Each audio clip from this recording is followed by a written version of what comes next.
Scorpio, tignan natin kung ano yung mensahe regarding love and work para sa'yo ngayon. Keep in mind po na ito ay general reading lamang, so hindi lahat ay makaka-relate, so be open-minded. Sa mga hindi pa po nakasubscribe dito sa ating channel, please subscribe na po kayo and pa-like na din po ng ating video. At sa mga nais pong mag-avail ng ating private readings, ng ating Evil Eye Amulet Necklace, at ng ating Tiars Bracelet, makikita nyo po yung link sa description box. Tarot Intentions by Aliana Reyes. Okay? Tignan natin kung ano ang mensahe para sa'yo. Kuhanin muna natin yung energy, Scorpio.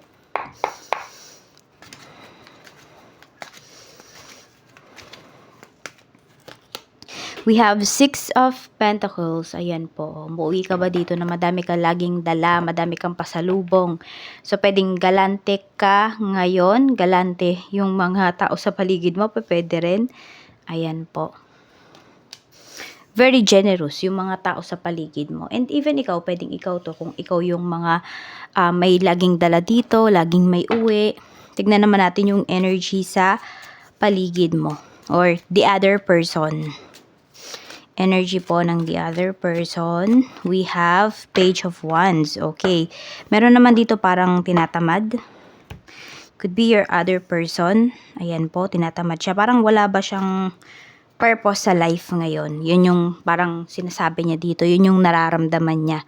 So, pwede po na yung person mo, yung partner mo is pwede po na yung mga nangyayari ba sa life niya o yung mga plans niya hindi tumutugma sa life niya ngayon. Kaya pwedeng lagi mo siyang pinapasalubungan, pinapamper mo siya para hindi niya ba masyadong maramdaman yung energy na ganun. So, kuhanin po natin to at di natin makita. Nandyan si Demi. So, tignan po natin, okay? Pagdating naman sa work. Energy naman pagdating sa work. Energy po, spirit guide pagdating sa work. Ni Scorpio, we have opportunity. So, di ba, ang daming ang opportunities para sa'yo dito. Sabi, career opportunities are opening up for you, offering the chance for significant advancement and growth. So, madaming dumarating sa'yo ng mga options pagdating sa work, ng mga opportunities. Pero, pwedeng sa person mo, hindi ganun yung nangyayari. So, pwedeng kabaliktaran, So, yun, pwedeng hindi ko naman masabi na naiinggit sa'yo yung person mo. Pero siguro, somehow, kahit papaano, may nararamdaman siyang selos pagdating dito sa mga nare-receive mo na blessings. Kaya kung napapansin mo, pwedeng mainit ba yung ulo lagi ng person mo, ganyan. Siguro naaawa siya sa sarili niya. Nako-compare niya yung sarili niya sa'yo, yung progress mo sa progress niya. Tignan natin. Okay, ano pa yung mensahe? Issue po pagdating dito sa work. Tingnan natin. Spirit guide, ano po ang issue pagdating sa work ni Scorpio? Issues po pagdating sa work ni Scorpio. Issue pagdating sa work ni Scorpio, spirit guide.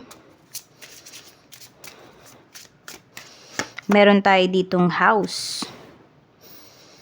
Ayan. So, meron ba dito work from home yung iba sa inyo? Ayan, pwedeng malaki yung kinikita ng iba sa inyo. Ba't kaya siya nagiging issue? Maingay ba sa bahay nyo? We have change. Parang gusto mong lumipat ng bahay. So, malayo ba yung bahay mo dyan sa trabaho? So, yung iba po sa inyo, pwedeng nahihirapan kasi kayo pagdating sa pag-travel. So, alam mo yon, yung iba sa inyo, hindi pala kayo work from home. So, yung dapat tinatrabaho mo na or pwedeng pinapahinga mo na ang nangyayari sa travel lang. Kaya yung iba po sa inyo dito pwedeng may pagbabago. So, pwedeng kung meron ditong ino-offer sa inyo na malapit na matitirhan, so pwedeng i-grab nyo po yung opportunity. For some of you naman, pwedeng magpapalit kayo ng trabaho. Yung mas malapit po sa bahay ninyo para less hassle.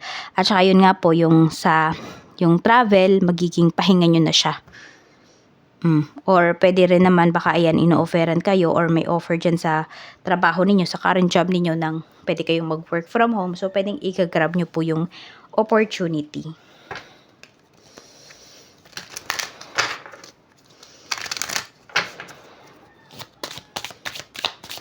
Energy po, spirit guide. So, we have within the next few weeks. Okay, so some of you, pwedeng mas makakapag-decide pa po kayo sa mga susunod pa na mga weeks pa.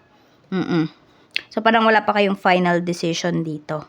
Kung meron mang ino-offer sa inyo na bahay, trabaho, or new setup pagdating sa work, pwedeng ma-finalize pa siya within the next few weeks. So, medyo maghihintay-hintay pa kayo dito para sa pagbabago po.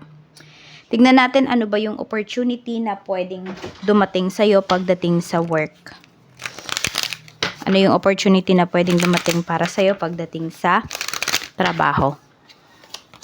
So, meron tayo ditong confidence. Ayan po. Meron tayo ditong friendship. Tapos, meron tayo ditong animals. So, yun nga, we have confidence, no? Ayan. Tsaka mapapakita mo dito yung skills mo talaga. We have friendship. Pwedeng meron ka talaga dyan sa trabaho na magiging kaibigan mo talaga. Or kaibigan mo talaga to, yung tao na to, okay? So, pwedeng ma-inspire mo to or ma-inspire ka niya. So, kapit-kapit naman kasi yung nandito. I mean, tulong-tulong ba? May teamwork. So, pwedeng wala ka namang kaaway pagdating sa trabaho. Ano ka ba? Scorpio. Napakaganda ng energy na yon. Yung, diba, yung wala kang kaaway pagdating dito sa trabaho. So, lahat kayo dito, pwedeng napapakita nyo yung skills ninyo. Nakikita ko rin na very competitive yung mga, yung mga co-workers mo. At saka nakikita ko rin kasi dito, pwedeng,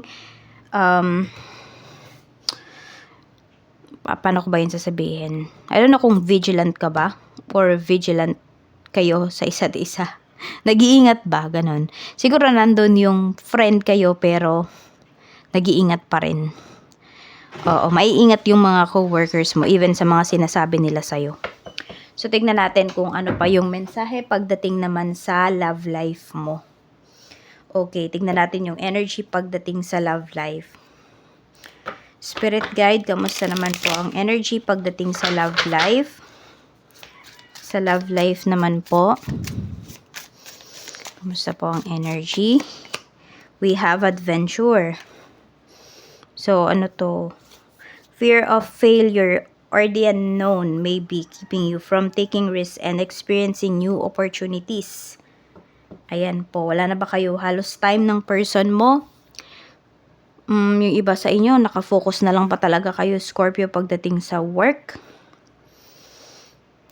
Kaya din siguro ito, meron dito parang mas nanliliit siya sa kanyang sarili. Kasi pwedeng meron dito, no, kung simula nung naabot nyo na yung goals ninyo or the other way around. Baka nung naabot na ng person mo yung goals niya, parang feeling mo dito binabaliwala ka na lang niya. Natatakot naman yung iba sa inyo o yung person mo, no, energies po can be reversed, no. So, natatakot dito na makipag-usap, na sabihin yung nararamdaman niya. Ganon, parang feeling kasi niya, kunwari ng person mo, no, feeling niya lagi siyang mare-reject once na nagsalita siya, once na sinabi niya yung nararamdaman niya. Tignan natin ano ba yung issues dito sa relationship po ninyo. Tignan natin ano pa yung issues, spirit guide, pagdating sa relationship na ito. Ano po ang issue pagdating sa relationship na ito, spirit guide? We have pleasure. We have chance. Okay. We have inheritance. We have commerce. So, yun nga. No, parang feeling mo nagiging mas importante talaga sa person mo yung kanyang career ngayon. Nawawalan kayo ng oras kasi pwedeng ikaw din mismo nagfo-focus ka din sa career mo. Nakakalimutan nyo na ito na magsaya. Nakakalimutan yung i-celebrate yung inyong relationship. Meron dito may pinoproblema pagdating sa mga mana-mana. Kaya din hindi ka napagtutuunan ng pansin ng person mo. Parang ang daming money na involved dito sa inyong relationship. Yun yung nakikita ko dito, Scorpio.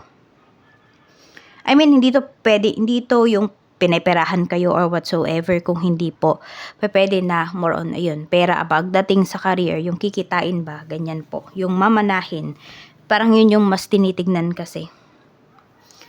Yun yung mas pinagtutuunan ng pansin. Tignan natin, ano pa yung mensahe. Mensahe pa po natin, Spirit Guide for Scorpio. We have no need to worry. Ayan. So kailangan nyo lang talaga siguro is tamang pag-uusap. Okay? Clear communication. And yung iba po sa inyo, wala din naman kasi akong nakikita dito na may third party pagdating dito sa connection ninyo. So, parang siguro kung isa yun sa pinapangambahan mo, alisin mo na daw po yun sa isipan mo. But let's see kung ano ba yung gustong sabihin sa'yo ng person mo na kinikimkim niya na lamang. Or pwedeng ikaw to Scorpio, ito yung gusto mong sabihin sa person mo. So, meron din naman tayong mga manonood ng mga cross-watchers. And, pwede nyo po palang panoorin yung inyong Moon, Rising, and Venus sign para sa mas kumpletong mensahe. So, tingnan natin. Ano yung gustong sabihin sa'yo ng person mo? Kuha tayo ng 3. I push you away because I don't want the responsibility. My pride and ego got hurt, so I wanted revenge. I wanted you to hurt too. I need to free myself from fear and doubts. I'm a cage bird. So, ayun nga. 'Di ba? Meron dito, parang hindi niya talaga kaya yung responsibility pagdating dito sa relationship ninyo. Kung meron naman po kayong mga anak, sa mga anak po ninyo. Parang nahihirapan na talaga yung taong to. Parang gusto niya makalaya. Meron ba dito maaga kayong nagsama, maaga kayong nagpakasal, maaga kayong nagkaanak? Kaya parang merong gustong makalaya eh. Parang gusto niyang gawin yung mga gusto niya pang gawin. Parang nagbibinata or nagdadalaga. Meron ba? Ayan. Not in a way na, not in a way na pwedeng may third party, no? Doon tayo sa gusto niyang maabot yung goals niya. Okay. Blessings na paparating or opportunity na paparating pagdating sa love life, we have beauty. Meron tayo ditong new beginnings. So, meron po dito, no? Pwedeng binabago niya yung kanyang appearance. Mas nagpapaganda, mas nagpapagwapo. Parang gumagawa siya talaga ng paraan, no? Para mapamper yung kanyang sarili. Or maybe ikaw to. Baka ipapamper mo talaga yung person mo. Kasi 'di ba meron ako nasabi dito kanina with this 6 of Pentacles. Ayan. So, meron po dito, pwedeng ibuboost ninyo, no? Tutulungan ninyo yung person ninyo na umangat ulit or tumaas yung kanyang self-confidence. Pwedeng feeling mo kasi yun yung kulang sa person mo. So, yung iba po sa inyo, okay, walang hiwalayan na mangyayari dito. Kung hindi, magtutulungan po kayo or tutulungan mo yung person mo kasi feeling mo yun yung kulang sa kanya. Kaya ayan, meron din siyang mga gustong ma-achieve na hindi niya ma-achieve kasi pinanghihinaan siya ng loob. So, yan lang po yung mensahe para sa'yo. Scorpio, maraming salamat. Mag-iingat po kayo always and more blessings to come.